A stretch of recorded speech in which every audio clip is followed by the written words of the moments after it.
Today ngayong araw is pupunta kami ng Sulangan kasama yung asawa ko at saka kasama ang Boys Abrubos. Kaya tara, let's go.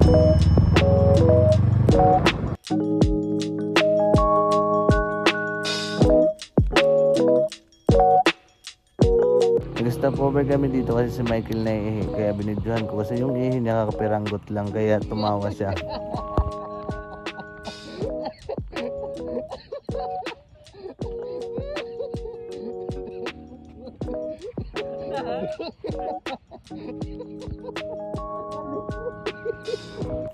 Andito na kami sa bayan ng Hiporlos kaya malapit na kami sa Ginapundan para mag-breakfast kami. Touchdown, Ginapundan, Michael. Uy. Good. Ngayon ka na, malapit ka na. After namin kumain dito sa karinderya, nagpatuloy na kami papuntang Sulangan. At sana makaabot kami ng alas 11 na misa. Dito is nag-facing lang kami ng 80 na speed. Kasi si Michael naka-click, ako naka-click, at saka si John Ray naka-MTO3. At dito may nadaanan kami yung banda na nagpaparid. Kala namin mga babae kaso mga bakla pala. At malapit na kami sa surf camp. At sa wakas andito na kami sa surf camp at saka magtatambay muna kami. At grabe makikita mo marami palang naglalaro ng surf dito. Bumaba na ako para magpipicture dito sa gitna ng daan. At sinabi ko dito, welcome to Kalikuan Surf Camp. Grabe mga almost 4 hours yung travel namin galing Alang-Alang Leyte. May nahagip pala sa camera ng mga kakaibang lina lang kaya nagtawanan yung mga tropa ko. Sabi ni Michael dito, pare pa-zoom daw, pa-zoom. Kaya zinom ko naman. Nag-usap-usap na kami para magpatuloy sa Sulangan Church para maka-attend sa 11 na Mass.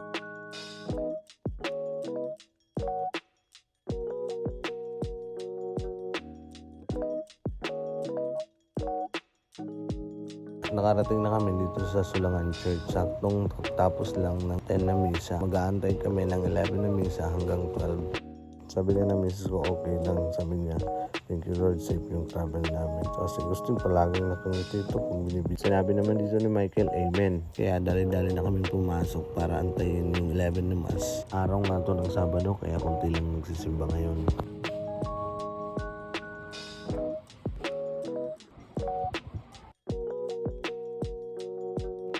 Patapos na pala yung misa kaya dali-dali kami lumabas para puntahan yung motor namin kasi motor namin pinabless din namin. Matapos mabless yung motor, nag-usap-usap na kami kung saan kami maghahanap ng resort kasi linggo pa kami uuwi. Napag-desisyonan ng tropa na dito na lang daw kami sa loading point kaya ito yung room na nakuha namin sa halagang 1,800 pesos. Okay na ito mga sir kasi kompleto na meron ng CR, tuan, tapos matutulugan sa taas kasi kahit walong tao. At dumiretso na kami sa market para bumili ng isda at saka pusit para ihawin namin mamaya sa aming pananghalian at panghapunan. Marami nga pala dito binibintang dry goods at saka dry pusit at saka daing. Ito na pala yung nabili namin isda, pinalisa na namin. Ang tawag nito is mamsa. Nabili namin ito ng 800 pesos isang buong isda. Tinanong ako dito ni Michael kung magkano daw yung pusit. Hindi ko naman siya sinagot kasi sabi ko hindi ako yung tindero. Shoutout nga pala dito kay tatay. Maraming salamat kasi sa 1 kilo na binili namin, binigyan kami ng 2 pirasong pasobra. Pauwi na kami papunta sa aming cottage para ihawin na yung mga nabili namin isda. Happy yarn. Ito na pala yung nabili namin. So, ready na namin para maiyaw na. Chef, okay na chef?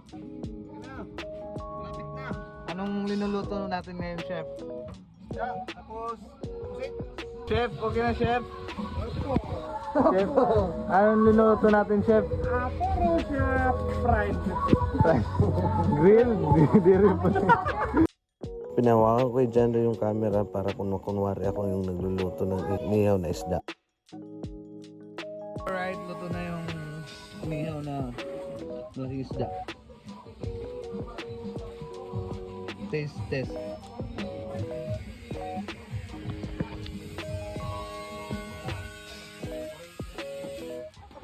Alright mga sir, kain namin, luto na lahat. Yan. Let's go, habab na, habab. Lakas kumain ni Gustin. Aw.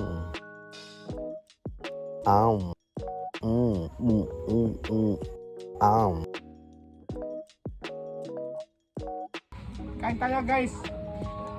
Tayo mo ka na, ito mo. From Sulangan, Leyte. Tulungan liting.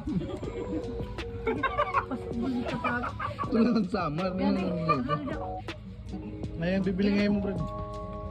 Brad, bibiling ngayon. Ha? Bibiling. Ay, mahal. Nag-video mo. Kumakain ka, kain tayo man. Ayun daw. May sarina. Pagkalan niya.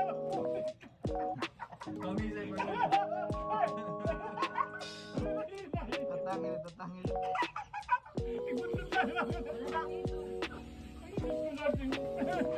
Oh, tapos na mga on. Muroy na, muroy.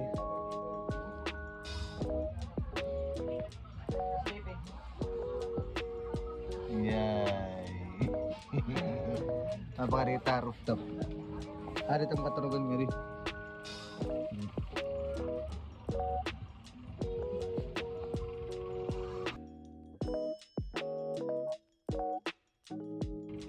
And then saka wall fan and duha ka ceiling fan.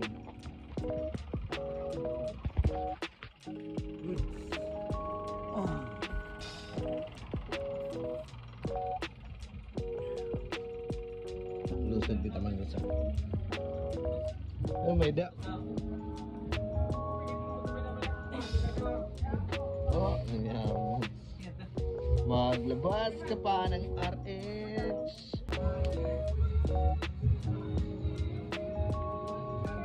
Ah, video pa. Nasa tagumpay.